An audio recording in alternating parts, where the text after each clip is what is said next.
Shalom, damai di hati, terpuji nama Tuhan Yesus yang sudah memberkati kita dengan hari yang baru untuk kita tapaki dalam tuntunannya.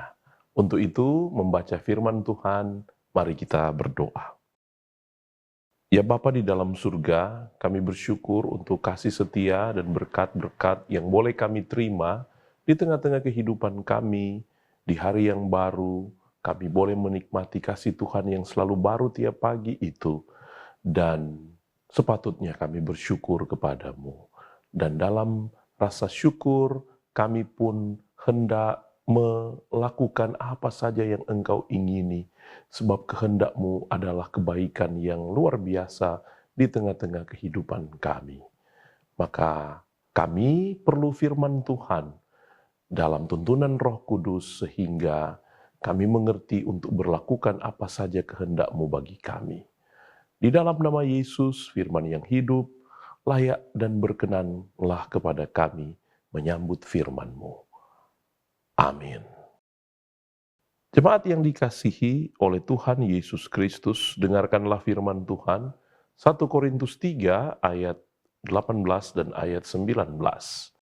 Janganlah ada orang yang menipu dirinya sendiri, jika ada di antara kamu yang menyangka dirinya berhikmat menurut dunia ini, biarlah ia menjadi bodoh supaya ia berhikmat. Karena hikmat dunia ini adalah kebodohan bagi Allah. Sebab ada tertulis, ia yang menangkap orang berhikmat dalam kecerdikannya. Jemaat yang dikasihi oleh Tuhan Yesus Kristus, Thomas Aquinas pernah menulis suatu buku yang sangat luar biasa, yakni Summa Theologiae. Buku itu kira-kira setebal 5 kali dari buku Institut dari John Calvin. Dan dalam isi buku itu begitu luar biasa pandangan dan pikiran-pikiran yang mau dituliskan oleh Thomas Aquinas di seputar teologia.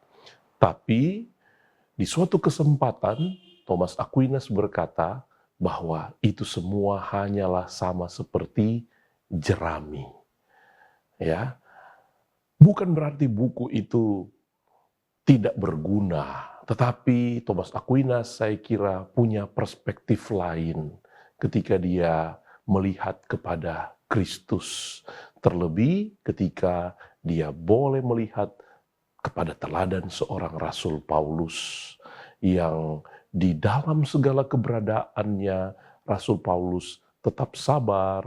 Rasul Paulus bukan berarti tidak bisa terluka, dia sedih, dia menangis. Dia pun merasakan pergumulan-pergumulan yang hebat. Tapi Rasul Paulus pun tetap berpengharapan di tengah-tengah apa adanya keberadaan hidup yang sementara dia jalani. Nah, tentu buku itu bukanlah jerami bagi kita, bukan tidak berarti sama sekali.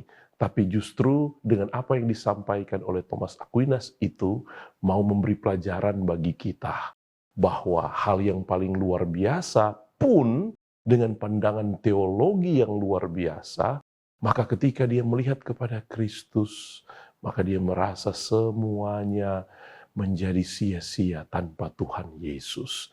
Maka biarlah dalam kehidupan kita sebagai orang percaya, kita dimungkinkan ada di dalam kerendahan hati. Jika kita mengerti akan firman, itu baik, tapi jangan sampai ketika di dalam pengertian kita kepada firman, kemudian kita merasa hebat, kemudian kita mulai merasa orang lain layak untuk disalahkan ketika tidak memiliki pengertian yang tepat seperti apa yang ada dalam pikiran kita. Terlebih, apalagi kita memiliki keistimewaan-keistimewaan di bidang apapun yang Tuhan boleh anugerahkan. Jangan sampai kita menjadi sombong dan menganggap orang lain harus mengikuti kita, orang lain bahkan menuju kepada ejekan-ejekan, bulian-bulian yang semuanya tidak diperkenankan oleh Tuhan.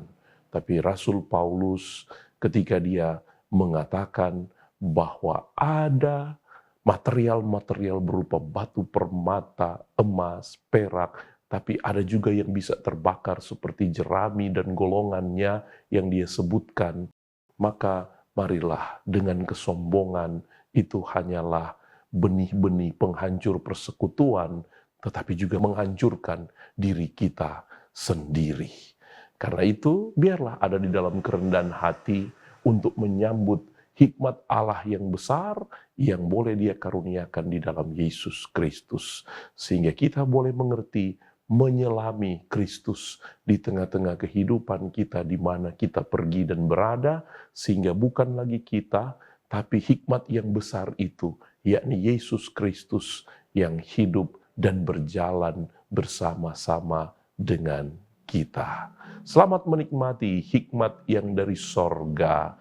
Selamat kita ada di dalam kerendahan hati, dalam keluarga, di dalam satu persekutuan yang kemudian akan memudahkan kita dapat melakukan apa yang Tuhan kehendaki, di mana Tuhan berkenan kita boleh ada. Tuhan berkati kita semua. Amin. Terima kasih ya Tuhan, biarlah dengan kebenaran firman-Mu kami dimungkinkan untuk memiliki hikmat yang besar, yakni dari Tuhan Yesus sendiri, yang akan memungkinkan kami untuk tidak mengandalkan diri sendiri, tidak merasa lebih hebat daripada orang yang lain, tapi justru segala keakuan, segala pikiran yang mulai mementingkan diri sendiri, mengejek orang lain karena segala hal keistimewaan yang dimiliki, itu semua menjadi sampah ketika kami mulai melupakan kehendak Tuhan dan mengikuti segala kehendak diri sendiri. Mampukan kami menapaki hari ini dengan kerendahan hati dan tuntunan firman dalam karya Roh Kudus. Ini kami yang berdoa di dalam nama Yesus. Amin. Demikian program Renungan Harian Keluarga Bukit Moretti Kalabaru. Tetap support pelayanan kami dengan mensubscribe, nyalakan tanda lonceng, share, dan Tuhan memberkati kita sekalian. Shalom, damai di hati.